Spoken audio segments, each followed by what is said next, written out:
quanta gente ci sta? Buonasera a tutti e bentornati a Liberamente, variazioni e scorribande qui su Radio Libertà. Allora il sindaco di Milano Beppe Sala non è alla frutta, non è al dessert, deve essere all'ammazza caffè e non deve essere neanche il primo.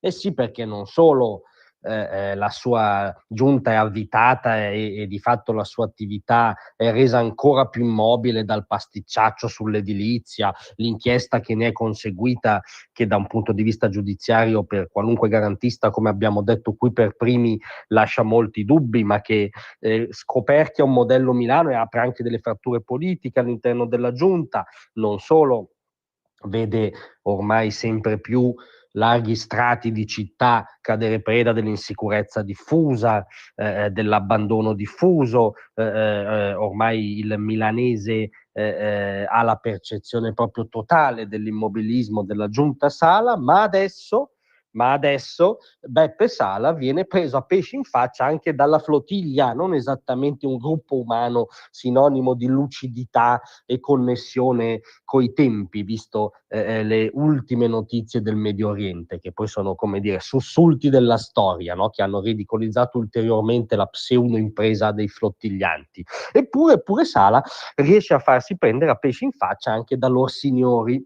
La vicenda è quella della sua maggioranza che ha proposto l'Ambrogino d'Oro per l'equipaggio della flottiglia, e non con degli esponenti qualunque, ma con Beatrice Uguccioni, capogruppo del PD, quindi il gruppo portante politicamente, e Carlo Monguzzi dei Verdi, da lustri ormai punto di riferimento dell'eco-talibanesimo, diciamo, milanese. Sala non solo ha diciamo, accompagnato questa proposta con un silenzio assenso, senza rilevarne ab inizio la follia costitutiva.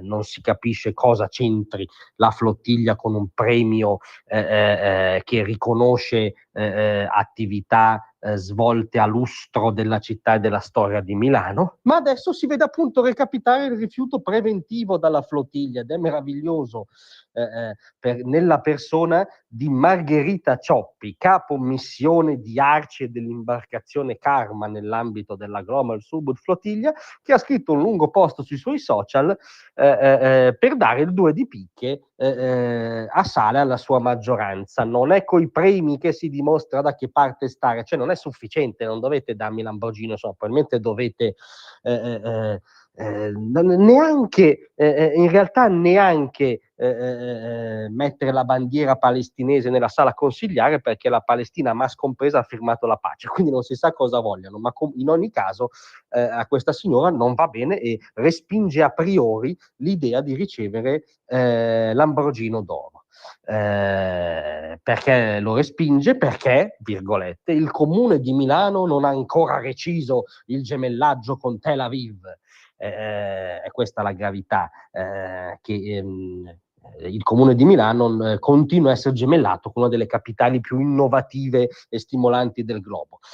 Dice sempre la signora: l'accordo di pace proposto da Trump è un ennesimo specchietto per le allodole, le cui spese sono sempre a carico della popolazione palestinese.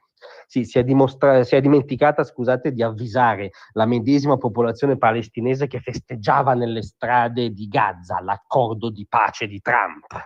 E forse potrebbe dire qualcosa sulla popolazione palestinese massacrata da Hamas in queste ore. Ma in ogni caso voi capite che la capo missione della flottiglia, Margherita Cioppi, che espone queste tesi deliranti, rifila un bel 2 di picche a Sala, cioè fa sembrare Sala quello che rimane col cerino in mano.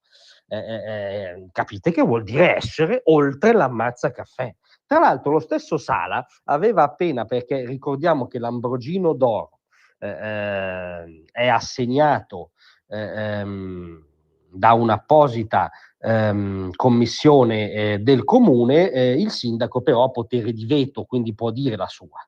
Sala aveva appena bocciato la proposta successiva, quella della flottiglia, di chiara, come dire, controprovocazione politica della Lega, che l'aveva proposta a Trump. Cioè, allora, se lo diamo alla flottiglia, perché non a Trump? È stata la controrisposta politica di fronte al delirio firmato PD Verdi sulla flottiglia, e qui Sala invece è intervenuto. Qui Sala ha proprio stigmatizzato l'idea dicendo è mio dovere ricordarvi il regolamento, e lo ha citato. Nel regolamento ci si riferisce a coloro che con particolare collaborazione alle attività della pubblica amministrazione, con atti di coraggio e di abnegazione civica, abbiano in qualsiasi modo giovato a Milano. Benissimo, caro Sala, quindi Trump diciamo di no. Ma in che diavolo di modo la flottiglia e la signora Cioppi, che peraltro è milanese d'adozione non è neanche milanese di natali, e storicamente, in che diavolo di modo la flottiglia ha giovato a Milano? In che diavolo di modo questa sceneggiata, che era chiaramente un'iniziativa ideologica che strumentalizzava il dramma di Gaza, che non è servita a nulla, mentre era in corso invece un'iniziativa diplomatica di successo dell'odiato Trump, ha smosso di 1 millimetro la vita dei milanesi? E forse ti conveniva dire qualcosa, invece sei stato zitto sulla flottiglia, e sì, ti sei beccato il 2 di picche dalla flottiglia stessa. Complimentoni, grazie a tutti, a domattina. Tra un manifesto